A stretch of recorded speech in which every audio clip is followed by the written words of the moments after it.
à toutes et tous. Nous nous retrouvons dans le cadre de la Journée internationale. J'ai le plaisir d'accueillir Jérôme Opy, qui est au CHU de Bordeaux, et notre ami François Latour de la délégation du Var. Nous allons parler isolement des patients dans le cadre de cette petite vidéo. Dans un premier temps, Jérôme Opy, je voudrais vous remercier déjà pour pouvoir participer à cette vidéo et remercier François. Et j'avais une première question à vous poser. Quels sont les mécanismes de cet isolement si fréquent chez les personnes avec l'épilepsie, en fait? Eh bien, tout d'abord, merci de me permettre de participer à cette question qui est importante, effectivement, parce que c'est quelque chose qu'on rencontre très fréquemment avec les patients qui ont une épilepsie, et quelle que soit l'épilepsie d'ailleurs.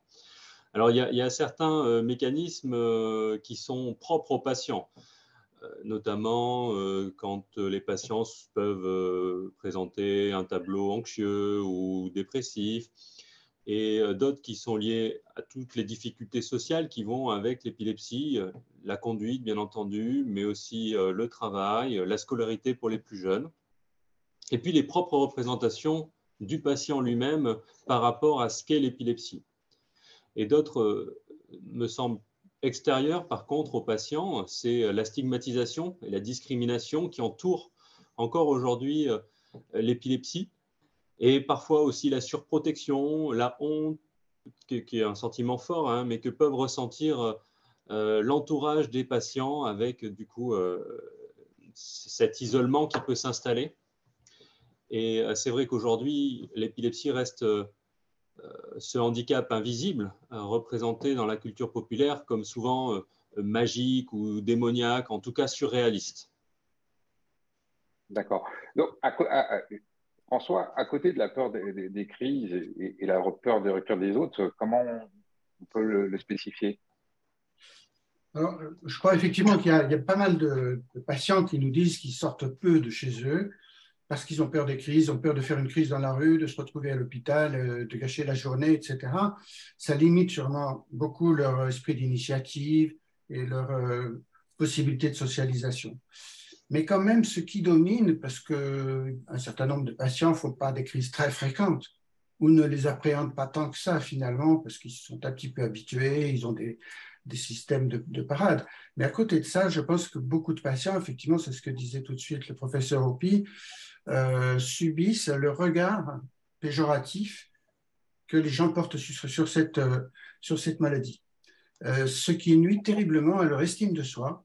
Ces patients finissent par se sentir dépréciés, se regardent eux-mêmes comme un danger, c'est-à-dire qu'à la limite, on s'aperçoit on dit toujours que l'épilepsie fait peur. Effectivement, le public a peur généralement d'une crise, tout au moins si c'est une crise généralisée, un peu impressionnante. Mais on peut se demander jusqu'à quel point le patient lui-même n'a pas également peur de lui. Il a cette appréhension de se montrer en crise et d'être vu et perçu comme quelqu'un d'un petit peu anormal ou d'un petit peu déviant. C'est finalement le processus de stigmatisation. Et à ce sujet-là, on peut dire qu'il y a une stigmatisation qui est effective, c'est-à-dire que les gens, la société stigmatise les personnes épileptiques, mais il y a aussi la stigmatisation perçue par le patient, qui déborde assez largement la réalité, c'est-à-dire que les gens se sentent stigmatisés, même si quelquefois ils ne le sont pas.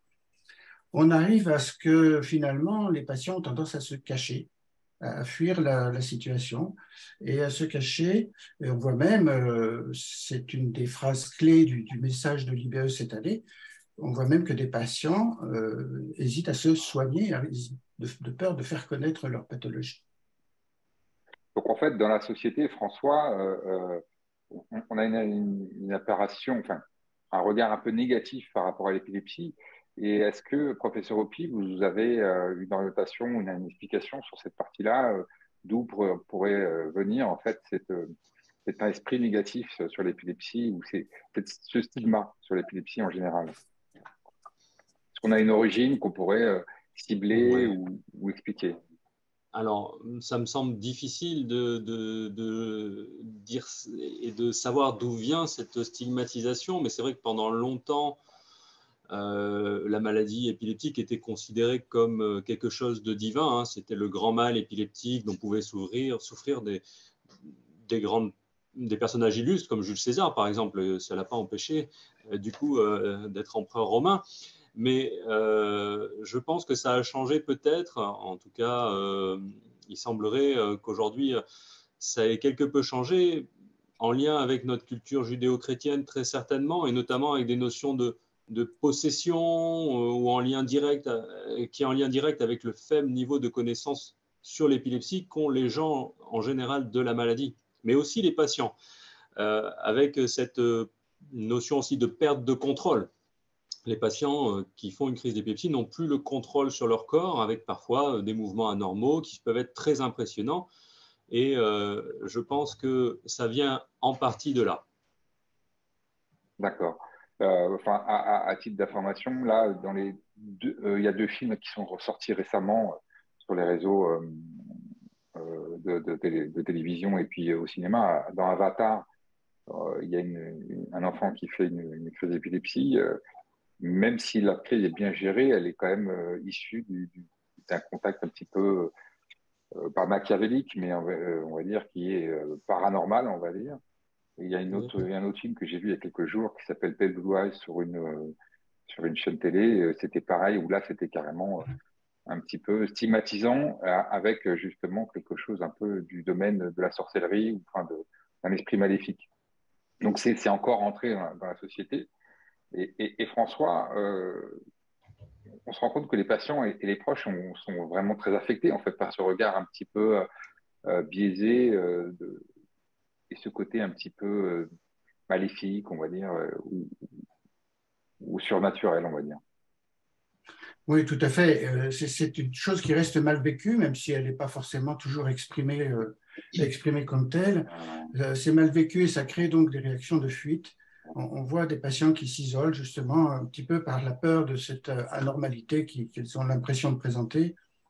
Et puis, effectivement, comme le disait Jérôme Aupi, cette peur de perte de contrôle. C'est ce que disait Souleyrol il y a déjà fort longtemps. Finalement, la personne qui fait une crise d'épilepsie se montre en spectacle et elle montre un spectacle qu'elle est la seule à ne pas voir, ce qui est quand même paradoxal et difficile à vivre. Le résultat, c'est qu'on voit un isolement effectivement des personnes, mais aussi des familles. On voit les familles qui s'isolent un peu de leur entourage social, par crainte de montrer ce qui se passe. On voit même des isolements qui se déroulent à l'intérieur d'une famille, des parents qui ont tendance à rejeter un peu.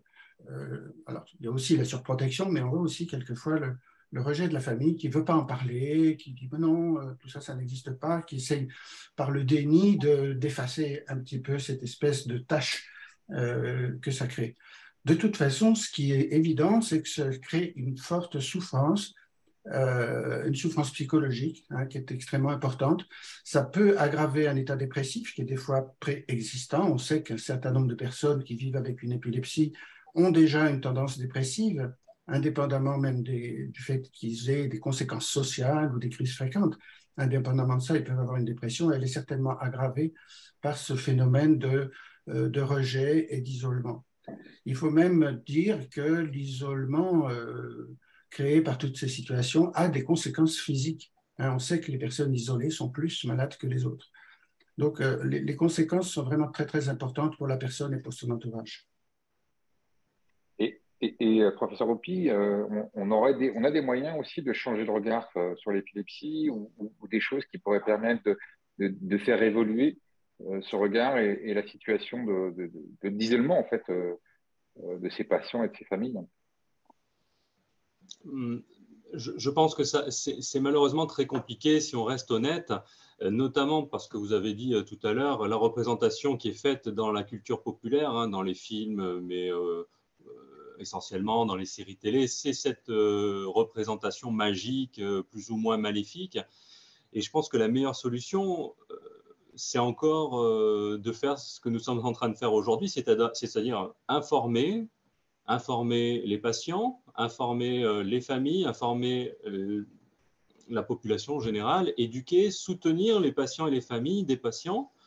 Et en ce qui concerne les patients eux-mêmes, je pense que, encore une fois, les soignants, tous les soignants, du médecin à l'infirmière, le psychologue, l'orthophoniste, tous les soignants et les associations de patients ont un rôle décisif à jouer en permettant justement l'intégration de chacun.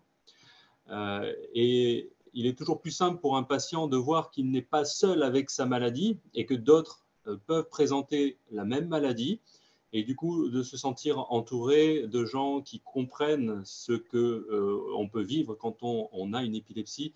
Je pense que c'est une des meilleures manières de sortir de l'isolement. François, donc l'information et la sensibilisation, ce serait quand même les outils les plus appropriés en fait pour lever les stigmas sur l'épilepsie en général. Et comment on peut les mettre en place et quel programme serait adapté en fait, qu'est-ce qu'on pourrait faire pour pouvoir mieux euh, faire évoluer, enfin, pour faire évoluer ce regard en fait. Oui, ça me paraît un point tout à fait décisif, hein, comme le disait Jérôme Aupier à l'instant. Il faut arriver à informer de plus en plus les gens. Moi, j'ai envie de citer cette expérience qui a été faite au Pakistan et qui a été publiée il y a 2 ans. Ils avaient au Pakistan la constatation d'une très très importante stigmatisation des personnes avec épilepsie et de difficultés de soins, et en grande partie l'une à cause de l'autre. C'est-à-dire que les personnes, sachant qu'elles allaient être mal vues, ne parlaient pas de leur épilepsie, ne se faisaient même pas soigner. Et ils ont fait une expérience qui a duré 3 mois, avec une semaine de campagne télévisée tous les jours, et ensuite, pendant 3 mois, régulièrement, des informations publiques également sur la maladie. Ils ont aussi créé un centre de soins.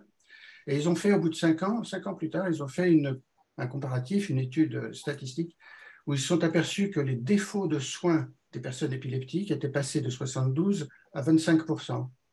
Et il y avait Ah oui. également une amélioration très importante du regard de la société sur ces malades. Donc, je pense que voilà une expérience de campagne publique qui me semblerait intéressante à développer. Parce que sinon, qu'est-ce qu'on a comme moyen? Ce que l'on fait déjà, c'est-à-dire une information dans les écoles, dans les entreprises, auprès des soignants, auprès des services de secours, etc. Et tout ça, ce sont des associations comme la nôtre qui le font de façon bénévole. Et on voit bien que ça ne suffit pas. Il faudrait, au niveau institutionnel, qu'il y ait une meilleure information publique, d'une façon générale, comme ça a été fait pour un certain nombre de pathologies, finalement. Actuellement, tout le monde sait ce que c'est que la maladie d'Alzheimer ou la maladie de Parkinson, parce qu'il y a eu des campagnes puissantes. On n'a Tout à pas fait, oui. ça, et ça manque, et je pense qu'il faudrait que ce soit ajouté à notre programme associatif, qui est déjà intéressant, mais probablement pas suffisant. À ce titre-là, juste pour information, on est depuis la publication des livres blancs et du Stop Mai en novembre dernier, on a quand même un accueil, on va dire, du pouvoir public en général qui est un peu plus adapté, une prise en compte. Pour l'instant, on n'est pas encore au stade de faire une campagne nationale. Euh, je l'espère, dans les mois à venir, ça serait bien. Ça sera compliqué parce que les épilepsies sont diverses et variées et l'angle d'information sera pour quelque chose de générique dans un temps court. Il faudra le faire avec finesse, c'est pas évident, faut se l'avouer, mais j'espère qu'on arrivera à le faire. Professeur Opie, une petite conclusion sur cette petite entrevue pour notre journée internationale 2023. Euh, non, en conclusion, mais je pense que vous avez tous les deux raison, c'est qu'à un moment donné, il va falloir en parler plus, en parler mieux et faire comprendre ce que c'est que l'épilepsie pour que les patients qui ont cette maladie puissent avoir une qualité de vie meilleure qu'elles n'ont actuellement et en particulier en ce qui concerne l'isolement. Donc, on continuer les efforts que nous menons tous autour de cette maladie, d'informer, d'éduquer et continuer vers une campagne d'information plus large, je pense, comme vous le disiez, vous avez raison tous les deux. Hein. François, une petite conclusion? Une conclusion qui est simplement une constatation, c'est que cet isolement relationnel, cette difficulté de socialisation des personnes avec épilepsie, ça altère leur qualité de vie, presque finalement autant ou même plus que les crises elles-mêmes.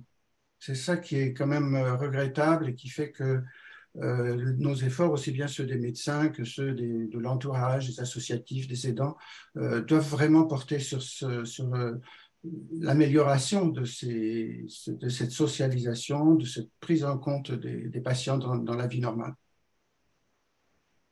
Moi, je voulais vous remercier l'un et l'autre pour cette petite vidéo. Je dois dire que l'avantage que l'on arrive à faire depuis quelques années, c'est qu'on arrive à lier en fait tout le milieu professionnel de santé avec le tissu associatif pour avoir un discours commun et frontal justement pour le regard sur l'épilepsie. Donc j'espère que cette petite bulle aura éveillé quelques consciences et puis apporter sa pierre à l'édifice. Je vous remercie l'un et l'autre. À très bientôt. Merci. Merci à vous. Toi qui me crois toc toc et qui flippe, écoute, je décrypte en musique. Comment t'expliquer si vite, c'est pas le trip d'être épileptique. Même si parfois mon cerveau chauffe un peu fort, moi je suis comme toi, j'ai bien une âme et un cœur. Je suis cool et j'aime le sport. Pour moi tu sais quand ça roule, je suis le roi des déconneurs. Je blague à toute heure, même si j'ai peur de la foule. Je suis plein de bonne humeur, mais tu vois ça me fout les boules. Avant tu sais j'en savais rien, je me suis levé de bon matin, comme si de rien, fier, beau et fort. Je garde la même devise, pour moi c'est la vie.